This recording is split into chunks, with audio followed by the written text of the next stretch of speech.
नमस्कार, आगाज टाइम्स देख रहे हैं आप। मैं हूं आपके साथ पलक शर्मा। वक्त हो गया उत्तर प्रदेश उत्तराखंड की बड़ी खबरों का, तो आइए रुक करते हैं प्रमुख खबरों की ओर, जहां पहली खबर हरिद्वार से है।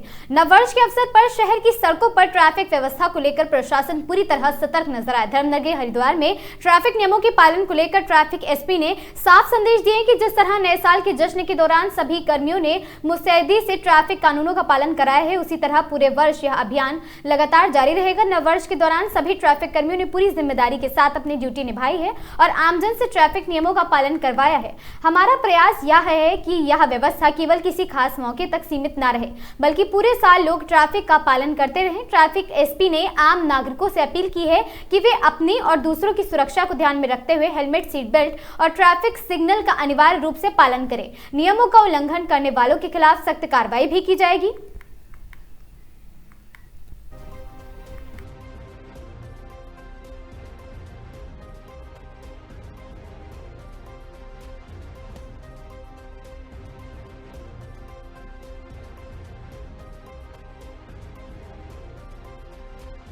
आप सबको विदित है, आज से नया साल शुरू हो गया है।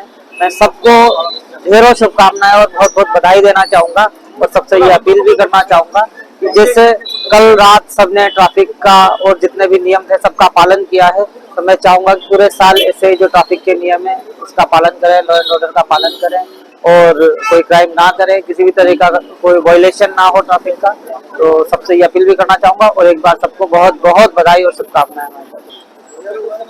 हमारे बहुत कर्मठ लोग हैं हरिद्वार पुलिस में और सभी बहुत अच्छे तरीके से अपनी ड्यूटी का निर्वहन करते हैं। कल रात को भी जैसे आपने देखा होगा, चाहे ठंड हो, चाहे बारिश हो, चाहे गर्मी हो, हमेशा ही हमारे लोग बहुत अच्छी से ड्यूटी करते हैं इसके लिए। और जो कल इतना अच्छा ट्रैफिक रहा है उसके लिए वो बहुत बहुत बधाई के पात्र है, जो अपना घर परिवार छोड़ के बहुत अच्छे तरीके से बहुत अच्छी काबिलेदार ड्यूटी की है। कि बहुत लंबे अरसे बाद ऐसा हुआ है कि न्यू ईयर तक कहीं भी पूरे हरिद्वार जिले में जाम की स्थिति कहीं नहीं मिली है और काफी लोगों ने बहुत अच्छे से सराहना भी की है उस चीज की। तो इसके लिए मैं पूरी टीम को बधाई देना चाहूंगा। हमारे सीओ ट्रैफिक साहब है, हमारे टीआई साहब है, पूरी हमारी ट्रैफिक की टीम है, सीपीयू की टीम है, सबको बधाई देना चाहूंगा कि इन्होंने बहुत अच्छे से काम किया जिससे ये संपन्न हो सका।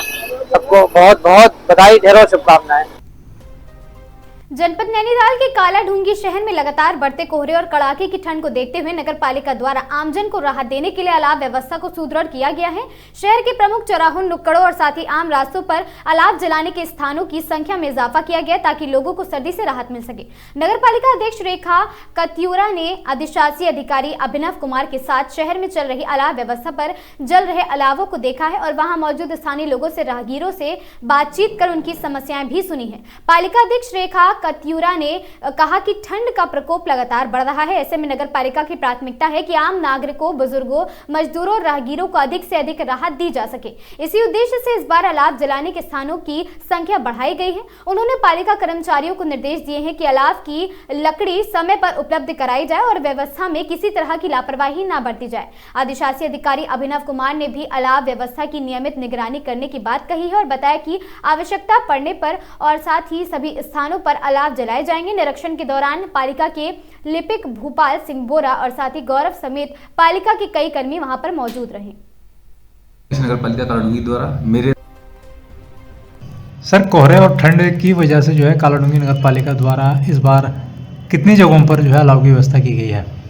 नहीं, नगर पालिका कालाढूंगी द्वारा भीषण ठंड को देखते हुए एवं शीतलहर को देखते हुए जो है 12 स्थानों पे जो है इसमें अलाव की व्यवस्था की जा रही है, जिसमें हमारा मुख्य बाजार हो गया, नैनीताल तिराहा हो गया और हमारा जो है सामुदायिक स्वास्थ्य केंद्र है। इसके अलावा बारडों में भी जो है विभिन्न जगहों पर नगर पालिका के द्वारा अलाव जलाया जाएगा। इसी क्रम में आज जो है माननीय अध्यक्ष नगर पालिका कालाढूंगी द्वारा, मेरे द्वारा एवं जो है संबंधित स्टाफ के द्वारा जो है विभिन्न स्थानों का निरीक्षण किया गया एवं जो है लकड़ी की समुचित व्यवस्था हो पाए, अलाव सभी जगह प्रॉपर जल पाए, इसका जो है निरीक्षण किया गया एवं सभी जगह जो है नगर पालिका के द्वारा जो है उचित व्यवस्था पाई गई।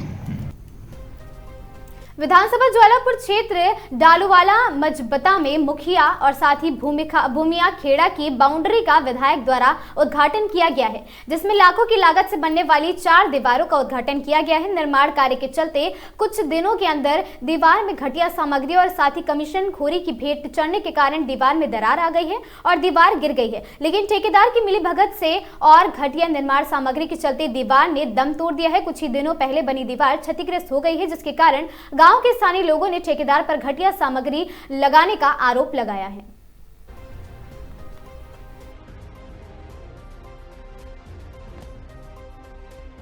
क्या मामला है ये मामला है जो खेड़े में विधायक जी ने जो काम दिया था, ठेकेदार ने बिल्कुल घटिया बनाया, टेढ़ी मेढ़ी दीवार हो रखी है और बिल्कुल भी एक ढेले का सामान नहीं लगा रखा और दीवार गिर भी गई बल्कि, और सारी ही दीवार ले ली है। अगर विधायक के पास ने काम दिया कि अच्छा काम करो, ठेकेदार ने बिल्कुल भी एक भी रुपए का काम नहीं किया। जो वो हर को बोला, ठेकेदार ने कहा भाई हमारे पास इतना बजट नहीं है। कितनी लागत से बनना है? 22-23 लाख रुपए का बजट बताया उसने, इसमें मैंने लगाए 5 लाख रुपए भी। बिल्कुल भी सीमेंट ढल लगा नहीं है, 12-18 एकड़ लगा रहे। और रेत भी नदी की है, बजरी भी नदी की है। मामला ये था कि यहाँ पर खेड़े की जो हमने बाउंड्री के लिए हम विधायक जी के पास कई बार गए, उन्होंने बेचारों ने मतलब 22 लाख रुपए का हमें काम दिया। जो ठेकेदार अभी ये काम करा रहा वो बढ़िया काम नहीं करा रहा, वो अच्छी क्वालिटी का सामान नहीं लग रहा है इसमें। दीवार भी तिरछी तिरछी हो रखी, बस यही मामला है। दीवार भी हल्ली है। लगभग कितने काम है जी? ये 22 लाख का काम है जी। तो जैसे कि वो फोन पे करा ठेकेदार, आओ देखो तो एक बार ये क्या करे, तुमने तिरछे करवा दिया, कोई भी दीवार सीधी नहीं है। लगाई आपने? नहीं, हमने किसी को नहीं बोला। अब ये थोड़ा सही हो जाए हमारा काम, बस जब इतना पैसा रखा कम से कम काम तो सही हो गए। रुड़की ज्वाइंट मजिस्ट्रेट ने आज नेशनल हाईवे के चौड़ीकरण को लेकर निरीक्षण किया है, जिसमें गुड़ मंडी से लेकर अब्दुल कमाल चौक तक हाईवे के चौड़ीकरण और साथ ही मजिस्ट्रेट एवं नगर पालिका मंगलौर के नेतृत्व में हाईवे पर लगातार लगने वाले जाम को लेकर आज ज्वाइंट मजिस्ट्रेट दीपक रामचंद्र सेठ और साथ ही कई घंटों तक मंगलौर के दौरे पर रहे। उन्होंने एनएच के अधिकारियों और साथ ही नगर पालिका परिषद के अधिकारियों के साथ हाईवे के किनारे किए गए अतिक्रमण को जेसीबी के द्वारा हटवाया है और साथ ही आगे से दोबारा हाईवे पर अतिक्रमण न करने की चेतावनी भी दी है। ज्वाइंट मजिस्ट्रेट ने बताया कि मंगलौर में लगातार लगते जाम को लेकर और साथ ही यू टर्न को लेकर भी कहां देना है उसको भी देखा जा रहा है और साथ ही जल्द ही अव्यवस्थाओं को लेकर साथ ही व्यवस्थाओं की जांच परख कर हाईवे से जाम का प्रेशर भी कम करने का प्रयास किया जाएगा।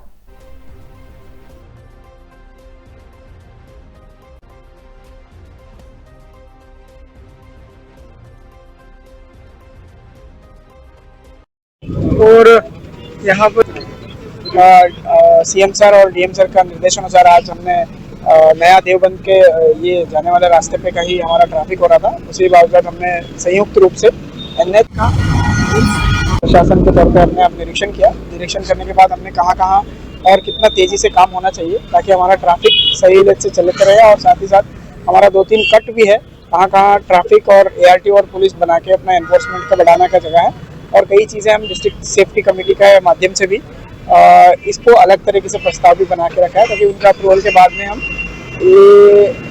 एक ही जगह पे चौराया है, तिराया है। इसके अलावा हम एक चैनलाइज तरीके से यू टर्न का प्रस्ताव रख रहा है ताकि हमारा ट्रैफिक इजी हो जाए और लोगों को और ईज ऑफ मूवमेंट हो जाएगा। सर, जो अतिक्रमण रोड पर है उसको बताया गया रोड और ये हमारा सर्विस रोड है, कहीं ना कहीं हमारे पालिका और पुलिस प्रशासन मिलके लगातार इसका अतिक्रमण का हटाने का कार्रवाई चल रहा है और चालान का कार्रवाई भी चल रहा है लगातार और ये हमें लगातार करते रहेंगे ताकि ये लोग ये आदत से हट जाए। कोतवाली के जस्ट नहीं, अभी हम वो सभी यू टर्न को हटाते हुए एक प्रॉपर तरीके से कि आपका एक लेन ही कन्वर्ट करके यू टर्न होने के लायक बनाने की सोच है और आगे भी इसमें बड़ा प्रोजेक्ट्स भी आ रहा है। अभी एक्सप्रेसवे जैसा बना भी जाएगा तो थोड़ा 2-3 साल के बाद आएगा। अभी कहाँ हो रहा है इसको हमें व्यवस्थित कराने का निर्देश दिया है। उसी तरफ से हम district safety road safety committee में हम इस प्रस्ताव रख के उसके बाद इसको कार्रवाई। ये हमारा टेम्पररी वाले रेडी और ये वाले है, उनको हमें चालान का कार्रवाई करते हैं। ऐसा चालान का कार्रवाई हमने पहली बार किया होगा तो 5,000 का होगा, अभी इस बार करेंगे तो 10,000। ये लगातार करने से ही इसका एक परमानेंट सोल्यूशन हो जाती है और उसके अलावा भी कोई भी परमानेंट है उन लोगों को नोटिस देके भी हटा। खबर वाराणसी से है, जहां नववर्ष के अवसर पर काशी विश्वनाथ धाम में दर्शन को उमड़ा रहा भारी भीड़ का सैलाब और साथ ही सुरक्षा के लिए मंदिर में सुरक्षा के कड़े इंतजाम अत्याधुनिक असलहों के साथ और साथ ही आपको बता दें कि 7 ब्लैक कट कमांडो सुरक्षा में तैनात हैं। वाराणसी पुलिस सीआरपीएफ सहित कमांडो सुरक्षा में तैनात किए गए।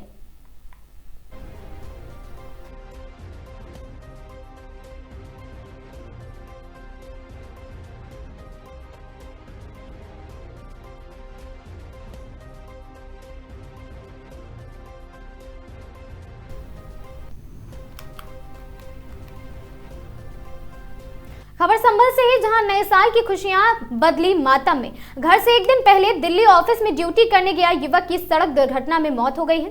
मामला थाना जूनावाई क्षेत्र के ग्राम रेवाड़ा का है, जहां अंकित पुत्र चंद्रकेश उम्र लगभग 26 वर्षीय निवासी रेवाड़ा अपने घर से मंगलवार को Delhi Connaught place visa office में ड्यूटी करता था, लेकिन ड्यूटी के दौरान जाते वक्त एक बड़ा हादसा हो गया। लगभग सुबह के 5 बजे गाजियाबाद 25 फुटा रोड बहराम पर ऑटो में बैठकर जा रहे युवक का एक्सीडेंट सामने आ रहा और साथ ही ट्रैक्टर से हो गया। भिड़ंत इतनी जबरदस्त थी कि ऑटो में सवार 3 लोगों की मौके पर ही दर्दनाक मौत हो गई और कई लोग गंभीर रूप से घायल हो गए। जब इसकी सूचना परिजनों को मिली तो परिजनों में कोहराम मच गया और मौके पर पहुंची पुलिस ने शव को कब्जे में लेकर पोस्टमार्टम के लिए भेजा है और आगे की कार्रवाई में जुट गई है।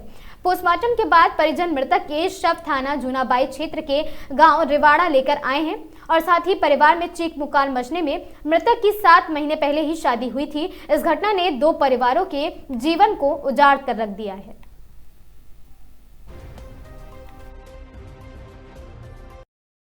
जी, मेरा नाम रोहित कुमार है। अच्छा, ये एक्सीडेंट हुआ था, कौन थी ये आपकी? जी, मेरा छोटा भाई था अंकित कुमार। कैसे एक्सीडेंट हो गया? जी, ये वीज़ा ऑफिस में दिल्ली कनॉट प्लेस में जो वीज़ा ऑफिस है उसमें काम करता था ये, और ये गाजियाबाद विजयनगर बाईपास सिद्धार्थ विहार में कॉलोनी जो है वहाँ पर ये रहता था। मेरे बड़े ताऊ के लड़के हैं उनके पास में जी। वहाँ से ये डेली अप डाउन करता था कनॉट प्लेस के लिए वीज़ा ऑफिस। एक्सीडेंट किससे हुआ था? एक्सीडेंट में मुझे ज़्यादा जानकारी नहीं मिल पाई है, बट ये जिसमें था वो ऑटो में था। जी। अब ऑटो में किसी ने टक्कर मारी है या फिर ऑटो किसी से टकराया है या ऑटो पलट के लगा है किसी ने टक्कर मारने से। कितने समय की घटना है ये? ये कल सुबह की घटना है, कल दिनांक 31/12/25 की सुबह 6 बजे की 6:30 बजे की समथिंग। तो उसमें कितने लोगों की मृत्यु बताई जा रही है? उसमें जो मृत्यु है, मेरे भाई है जो सबसे जो मेरा जो भाई है सबसे ज़्यादा गंभीर चोट इसी की आई थी। और भी कई लोग घायल हुए हैं? हाँ, और भी कई लोग घायल हुए हैं। एक दूसरा और था, उसकी भी कुछ टाइम बाद मौत हो गई है। उसमें 3 लोगों की मौत हो गई है और एक अभी उसमें भर्ती है अभी हॉस्पिटल में। मिर्जापुर जनपद के मां विंध्यवासिनी देवी मंदिर पर नए साल के पहले दिन भारी संख्या में श्रद्धालु पहुंचकर दर्शन पूजन कर रहे हैं और साथ ही विंध्याचल धाम की सभी गलियों में श्रद्धालु ही श्रद्धालु नजर आ रहे हैं। हाथों में नारियल चुनरी लेकर मां विंध्यवासिनी मंदिर पहुंचकर मां का एक झलक पाकर निहाल हो रहे भक्त और साथ ही दर्शन पूजन करने में 3 घंटे तक का समय लगा जा रहा है और साथ ही कड़ाके की ठंड में आस्था भारी देखी जा रही है। मिर्जापुर के विश्व प्रसिद्ध विंध्याचल धाम में स्थित मां विंध्यवासिनी देवी मंदिर पर कड़ाके की ठंड में भी भारी संख्या में श्रद्धालु नए साल के पहले दिन पहुंचकर मां विंध्यवासिनी देवी का दर्शन पूजन कर रहे हैं और साथ ही विंध्याचल धाम के सभी गलियों में श्रद्धालु ही श्रद्धालु नजर आ रहे हैं। 3 से 4 घंटे में लाइन लगकर श्रद्धालु दर्शन पूजन कर रहे हैं और साथ ही आपको बता दें कि श्रद्धालु का कहना है कि नववर्ष का पहला दिन है। मां विंध्यवासिनी देवी का दर्शन पूजन किया है, मां से प्रार्थना की है कि मां का आशीर्वाद मिलता रहे।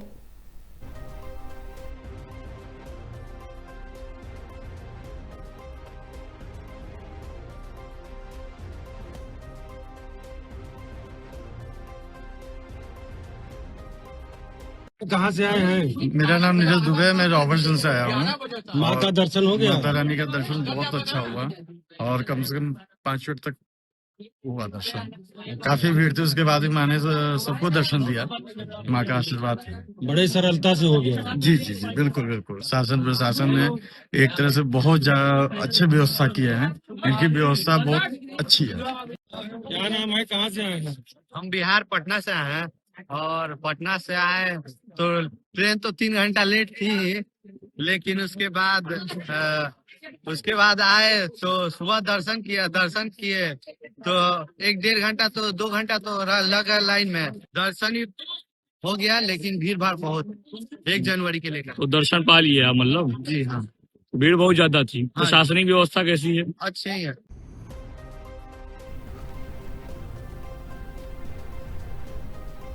खबर अमरोहा से है, जहां पुलिस अधीक्षक अमरोहा श्री अमित कुमार आनंद के निर्देशन में नववर्ष के अवसर पर जनपद अमरोहा में अपराध नियंत्रण एवं कानून व्यवस्था को सुदृढ़ बनाए रखने हेतु अमरोहा पुलिस द्वारा सघन चेकिंग अभियान चलाया जा रहा है। इस अभियान के अंतर्गत जनपद के मुख्य मार्ग, चौराहों, सार्वजनिक स्थलों एवं होटलों पर संदिग्ध व्यक्तियों एवं वाहनों की गहनता से जाँच की जा रही है। चेकिंग के दौरान यातायात नियमों का पालन सुनिश्चित कराया जा रहा है तथा आमजन को सुरक्षा एवं सतर्कता के प्रति जागरूक भी किया जा रहा है। अमरोहा पुलिस द्वारा इस अभियान के माध्यम से असामाजिक तत्वों और साथ पर प्रभावी नियंत्रण रखते हुए जनपद में शांति, सुरक्षा एवं सौहार्दपूर्ण वातावरण बनाए रखने का प्रयास किया जा रहा है। नववर्ष के अवसर पर नागरिकों से अपील की जाती है कि वे भी कानून व्यवस्था का सहयोग करें ताकि किसी भी संदिग्ध गतिविधि की सूचना तत्काल पुलिस को दें।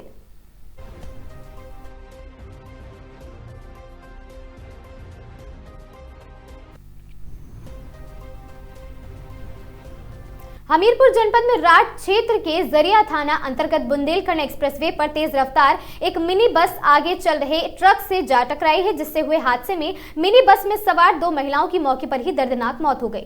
दोनों महिलाएं अपने परिवार और रिश्तेदारों के साथ विभिन्न धार्मिक स्थलों में दर्शन कर वाराणसी और चित्रकूट होते हुए उज्जैन दर्शन के लिए जा रही थी। तभी आज गुरुवार के तड़के सुबह राट क्षेत्र के जरिया थाना अंतर्गत बुंदेलखंड एक्सप्रेसवे पर उनकी तेज रफ्तार मिनी बस आगे चल रहे ट्रक से टकरा गई है, जिससे हुए हादसे में मिनी बस में सवार महिला गीता बेन और साथी दिव्या बेन की मौके पर ही मौत हो गई। वहीं सूचना पर पहुंची पुलिस के द्वारा आज गुरुवार को दोनों महिलाओं के शवों का पंचनामा भरकर पोस्टमार्टम कराया जा रहा है। गुजरात प्रांत के आनंद जिले के निवासी जगदीश भाई ने बताया कि वह अपनी पत्नी गीता बेन और साथी दोनों पुत्र रवि और सचिन के अलावा अपनी समधन दिव्या बहन और साथी अन्य परिजन और रिश्तेदारों के साथ मिनी बस से धार्मिक यात्रा पर निकले हुए थे और बताए हैं कि वह विभिन्न धार्मिक स्थलों की यात्रा कर वाराणसी से उज्जैन जा रहे थे। तभी रास्ते में राट क्षेत्र के जरिया थाना अंतर्गत बुंदेलखंड एक्सप्रेसवे के पास घने कोहरे के कारण अचानक उनकी तेज रफ्तार मिनी बस आगे चल रहे ट्रक से टकराई है, जिससे हुए हादसे में उनकी पत्नी गीता बेन और समधन दिव्या बेन पत्नी नवीन भाई निवासी जिला खेड़ा गुजरात की मौके पर ही दर्दनाक मौत हो गई। उन्होंने बताया कि हालांकि हादसे में अन्य कोई घायल नहीं हुआ है और जगदीश भाई ने बताया कि वह खेती बाड़ी और किराना स्टोर की दुकान संचालित कर अपने परिवार का भरण पोषण करते हैं।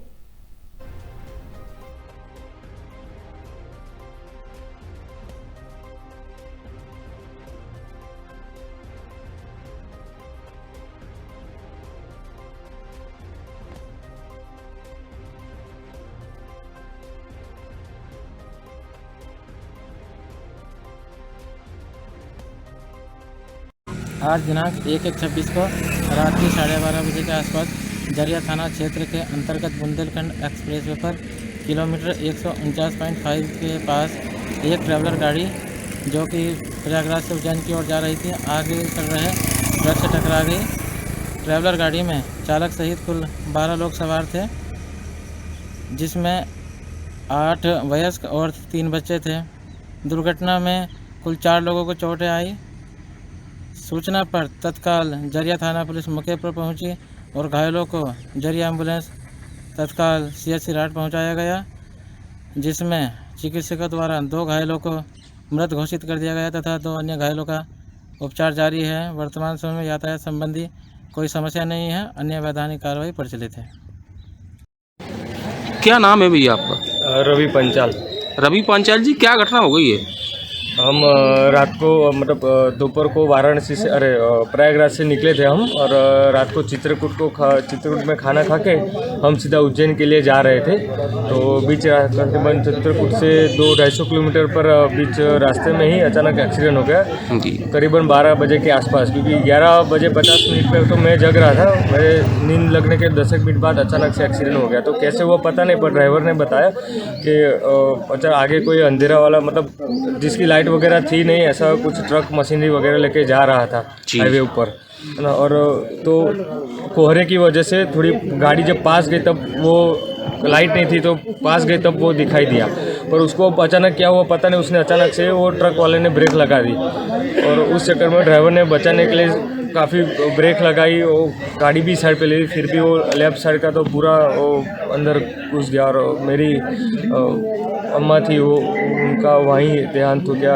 मेरे भाई के जो सासू जी थे उनका भी वहीं देहांत हो गया। कौन सी गाड़ी थी और कितने लोग सवार थे उसमें? वो टेम्पो ट्रैवलर थी, 17 सीटेड गाड़ी थी जी। और हम 8 बड़े थे और 3 छोटे बच्चे थे जी। अभी उसमें कितने लोग चोटिल हैं?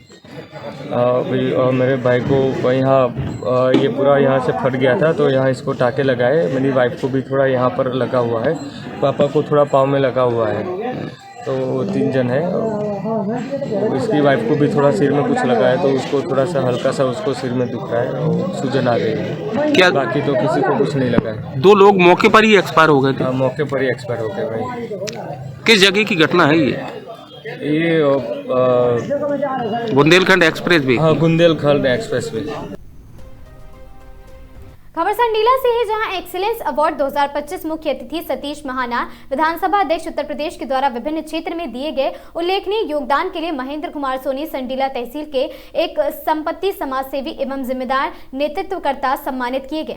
नगर में और साथ ही आपको बता दें, नगर में नगर वासियों में खुशी का माहौल। Hotel pristine Ashok Nagar GT road Kanpur Mahendra Kumar Soni Sandila तहसील के एक समर्पित समाजसेवी एवं जिम्मेदार नेतृत्वकर्ता हैं। श्री बालाजी ज्वेलर्स, सिद्ध ज्वेलर्स एवं मां ज्वेलर्स के संचालक होने के साथ उन्होंने सभासद युवा व्यापार मंडल अध्यक्ष, भाजपा संडीला अध्यक्ष, जिला संयोजक, NGO प्रकोष्ठ एवं ऑल इंडिया ज्वेलर्स एसोसिएशन के जिलाध्यक्ष के रूप में समाज सेवी की मजबूत पहचान बनाई है।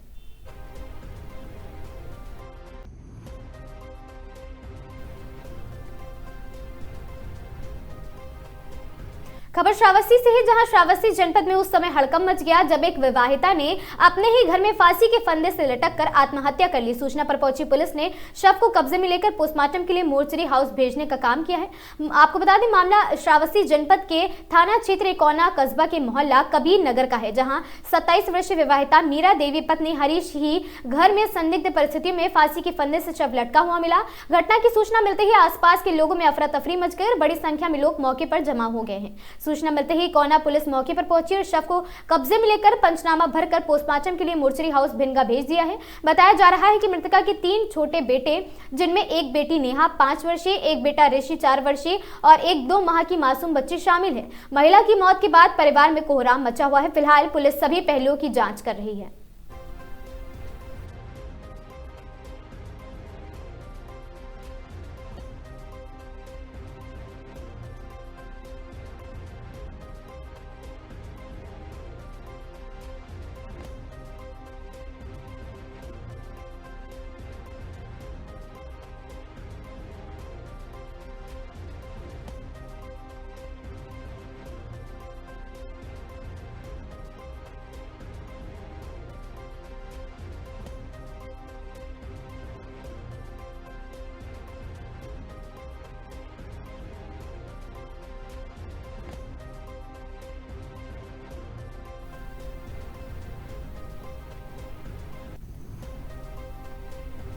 खबर सोनभद्र से है, जहां पुलिस अधीक्षक अभिषेक वर्मा ने नववर्ष के अवसर पर लिया एक महत्वपूर्ण निर्णय। एसपी ने 20 पूर्व अपराधियों की हिस्ट्री शीट बंद कराई है। अपराध नियंत्रण के साथ साथ सुधारात्मक पुलिसिंग को भी बढ़ावा देने के लिए लिया गया निर्णय।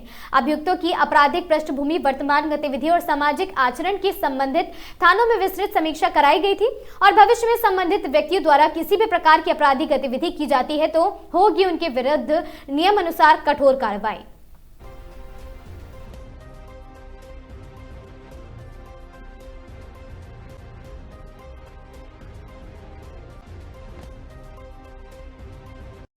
सर, मोबाइल प्राप्त हुई, कितनी मोबाइल प्राप्त हुई और किस प्रकार से मोबाइल हुई? देखिए, जनपद सोनभद्र पुलिस द्वारा CEIR पोर्टल पे रजिस्टर्ड कंप्लेंट्स को जो उसमें कंप्लेन थी उसमें लगभग 250 फोन हमने रिकवर करके साल के पहले दिन जनपद वासियों को लौटाए हैं। इसके अलावा ये मोबाइल अन्य प्रांत, अन्य जनपद, अन्य शहरों में चल रहे थे, वहां से हमारी टीम ने इन सभी मोबाइल्स को रिकवर किया है। मैं यही कहना चाहूंगा, जो CEIR portal government of India का बना है उसमें आप जरूर कंप्लेन करें जब आपका फोन खो जाता है, जिससे हम उसको आसानी से रिकवर कर सकें। कितने की मोबाइल है सर, कितनी कीमत रहेगी टोटल मोबाइल? लगभग हमारे ये 250 फोन हैं जिसकी कीमत लगभग 40 लाख के आसपास है। अभी इसमें कुछ और फोन भी हैं जो हमारी टीम बरामद कर रही है, उसको हम अगले महीने वितरण करेंगे। कौशाम्बी जिले की जिला पंचायत वार्ड संख्या 13 में विकास कार्यों में कथित भ्रष्टाचार और लंबे समय से लंबित प्रकरणों को लेकर क्षेत्र में भारी रोष व्याप्त है। इसी क्रम में गुरुवार को जिला पंचायत सदस्य अजय सोनी के नेतृत्व में आपको बता दें दर्जनों कार्यकर्ता गुरुवार को मंझनपुर स्थित जिला पंचायत परिसर पहुंचे, जहां उन्होंने जमकर नारेबाजी करते हुए अपर मुख्य अपराधी कमलेश सिंह को 6 सूत्रीय मांगों का ज्ञापन सौंपा है। ज्ञापन में कहा गया है कि वार्ड संख्या 13 अंतर्गत कई गाँव में सड़क, नाली, प्रकाश व्यवस्था एवं अन्य विकास कार्य या तो शुरू ही नहीं हुए हैं या फिर घटिया गुणवत्ता के कारण कुछ ही समय में जर्जर हो गए हैं और इससे आम जनता को भारी कठिनाइयों का सामना करना पड़ा है। और वहीं पर प्रमुख मांगों में गंभीरा पूर्व, फतेहपुर बेला, जवरा, जियापुर, खनवारी, कासिमा और माता मंदिर सहित कई गांव में सड़क व नाली निर्माण कार्य शीघ्र शुरू कराए जाने की, उदहीन, खुर्द और साथ ही बुजुर्ग, घाटमपुर, तेरहरा, जियापुर आदि गांव में जांच के दौरान दोषपूर्ण पाए गए निर्माण कार्यों को भी दोबारा गुणवत्तापूर्ण ढंग से शामिल करने की मांग की गई। इसके साथ ही ग्राम नारा, बारा, तराफीक सहित अन्य गांव में खराब पड़े वहां पर हाई स्माइट और साथ ही लाइटों को तत्काल ठीक कराने के और साथ ही पूर्ण हो चुकी मार्गों एवं लाइट स्थापना कार्यों को बोर्ड लगवाने, खराब गुणवत्ता की स्ट्रीट लाइटों को चिन्हित कर बदलने तथा देखरपुर व फतेहपुर बेला समेत कई गांव की जर्जर सड़क को मरम्मत अथवा नवीनीकरण करने की मांग उठाई गई है।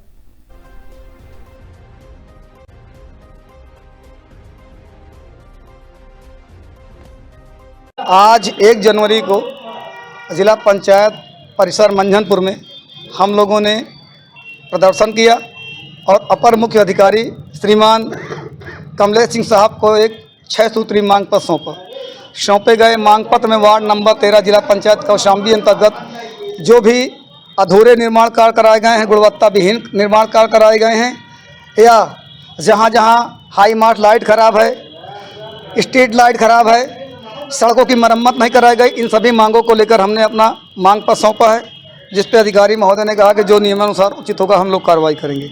अजय सोनी, जिला पंचायत सदस्य, वार्ड नंबर 13, सिरातू, कौशाम्बी।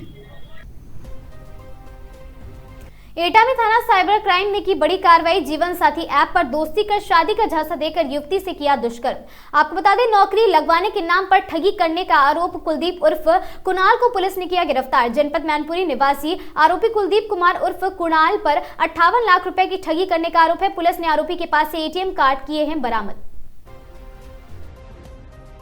ये 29 दिसंबर को यह प्रार्थना पत्र प्राप्त हुआ था साइबर थाने में, जिसमें वादिया ने शिकायत किया था कि कुलदीप नाम के एक व्यक्ति ने उसके संपर्क में जीवनसाथी.com के माध्यम से आया था। उसके बाद उसके साथ शादी का झांसा देता रहा और नौकरी दिलाने के बहाने कई बार में धीरे धीरे उसने 58 लाख रुपए कुल ट्रांसफर करा लिए थे। इस तरह की धोखाधड़ी की जाँच की गई। जाँच के बाद अभियोग पंजीकृत करके कुलदीप को गिरफ्तार किया गया और इसमें अभी उसके अन्य बैंक डिटेल्स और खाते खंगाले जा रहे हैं कि और कितने लोगों के साथ उसने फ्रॉड किया है। जल्द ही इसका और भी छानबीन में प्रकाश में आएगा। बिलग्राम विधानसभा क्षेत्र के पूर्व प्रत्याशी ब्रजेश वर्मा टिल्लू द्वारा बौद्ध विहार परिसर में आयोजित विशाल कंबल वितरण कार्यक्रम की चर्चा पूरे बिलग्राम विधानसभा क्षेत्र में दिन भर बनी रही।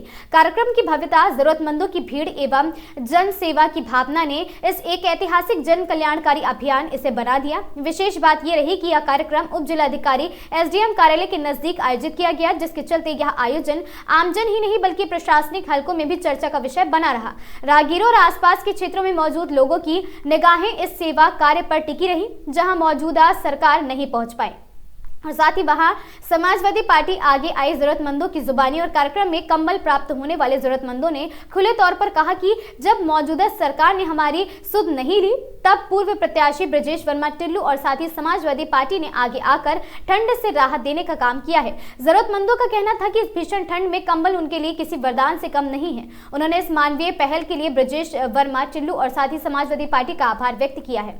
जन सेवा बनी राजनीति से ऊपर। इस अवसर पर ब्रजेश वर्मा टिल्लू ने कहा कि सेवा किसी पद की मोहताज नहीं होती है। जब तक जनता को हमारी जरूरत है, हम हर समय उनके साथ खड़े रहेंगे। समाज के अंतिम व्यक्ति तक राहत पहुंचाने की हमारा ये संकल्प है। उन्होंने स्पष्ट किया है कि जन सेवा का यह अभियान आगे भी जारी रहेगा और साथ ही जरूरत पड़ने पर ऐसे कार्यक्रम हर गांव, हर जरूरतमंदों तक पहुंचाए जाएंगे।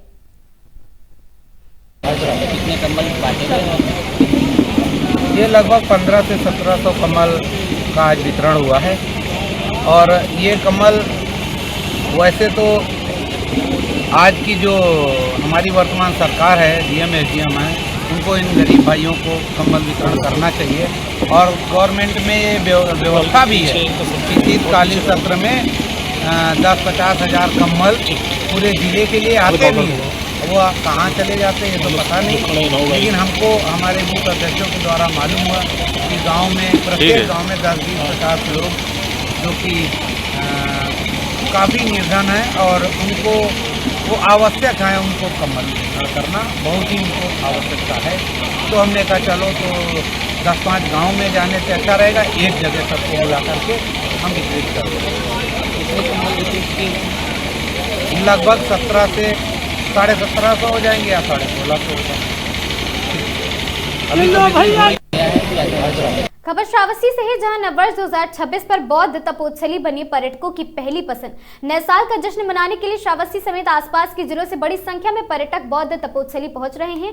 सुबह से ही तपोत्सली परिसर में रौनक और चहल पहल देखने को मिल रही है। हर उम्र के लोग, बच्चे, युवा और बुजुर्ग शांति, ध्यान और प्राकृतिक सौंदर्य के बीच नए साल की खुशियां मना रहे हैं और साथ ही पर्यटन, ध्यान, फोटो सेशन और भ्रमण के साथ साथ सुकून भरे माहौल में नववर्ष का स्वागत कर रहे हैं। श्रावस्ती की बौद्ध तपोत्सली एक बार फिर आस्था, शांति और पर्यटन का केंद्र बनकर उभरी है।